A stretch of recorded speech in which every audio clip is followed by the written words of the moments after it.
Assalamualaikum warahmatullahi wabarakatuh.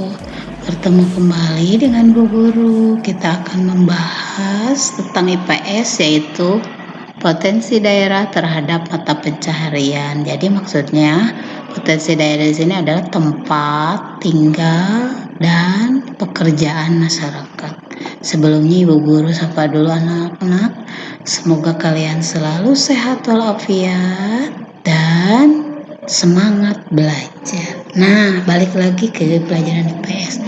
Jadi Bu Guru akan mengajarkan jenis pekerjaan berdasarkan tempat tinggal. Nah, yang dibahas oleh Bu Guru hanya 4 saja, yaitu daerah pantai. Daerah pantai adalah daerah perbatasan antara darat dan laut. Di sini daerahnya berpasir, ya. Mata pencaharian sebagian besar penduduknya kebanyakan adalah sebagai nelayan, petani garam, penambak ikan, kemudian petani rumput laut, dan juga ada juga yang lain, misalnya pemandu wisata dan penjual souvenir. Boleh ditambah di sini ya, pemandu wisata misalnya.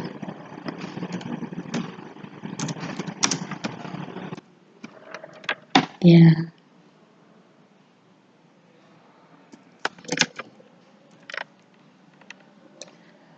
Kemudian bisa juga penjual souvenir khas dari laut. Ya. Kemudian di dataran rendah, nah ini daerahnya perbatasan di antara pantai dengan dataran tinggi, jadi di tengah-tengah. Mungkin kalau diukur dari laut sekitar di bawah 500 meter dari permukaan laut. Di atas maksudnya, bukan di bawah, di atas. Kalau diukur di atas permukaan laut adalah 500 meter. Nah, mata pencaharian penduduknya sebagian besar adalah petani padi, karena ini daerahnya landai ya. Nah, jadi bisa dimanfaatkan untuk tempat tinggal penduduk yang jadi petani padi, banyak yang jadi karyawan, banyak yang jadi pedagang, banyak yang jadi peternak ikan misalnya, dan misalnya kayak Bu Guru. Nah ini ya, atau juga ada juga yang karyawannya misalnya jadi buruh pabrik dan sebagainya. Kemudian yang ketiga adalah daerah dataran tinggi. Nah, di dataran tinggi ini kalau diukur dari laut itu ada di atas 700 atau 500 sampai 700 meter di atas permukaan laut. Berarti tempatnya di sini adalah tempat sejuk. Udaranya bagus ya. Nah, di sini banyak dimanfaatkan oleh petani untuk jadi pekebun. Ya, petani kebun. Jadi pekebun kita menyebutnya karena mereka ada yang berkebun coklat, ada yang berkebun vanili, ada yang berkebun kelapa sawit dan sebagainya. Kemudian juga ada yang petani sayuran, misalnya kayak kol, apalagi kentang dan sebagainya. Ada juga petani bunga, misalnya bunga apa, mawar, ya dan sebagainya. Ada juga petani buah-buahan, misalnya stroberi ya. Kebetulan selanjutnya ada peternak sapi. Nah, di sini mengapa? Karena ini dataran tinggi, jadi peternakannya adalah hewan besar, sapi, kuda, mungkin juga kambing. Dan penjual souvenir, misalnya menjual khas barang-barang yang berada di sekitar pegunungan. Misalnya kalau kita di Tangkuban Perahu yang dijual adalah kalung-kalung, kemudian apalagi souvenir khas Tangkuban Perahu selain kalung, juga misalnya oh, gantungan kunci khas dari sana, misalnya berbahan kayu dan sebagainya.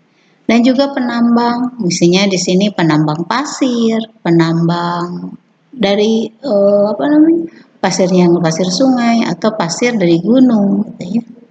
Atau kalau di Jawa Barat ada juga di daerah Bogor itu penambang emas, ya, itu untuk hiasan. Selanjutnya gunung. Nah, ini gunung sudah di atas 700 meter dari permukaan laut. Maka berarti di sini sumber oksigennya bagus, ya. Orang di daerah sini tidak kekurangan oksigen karena di sini banyak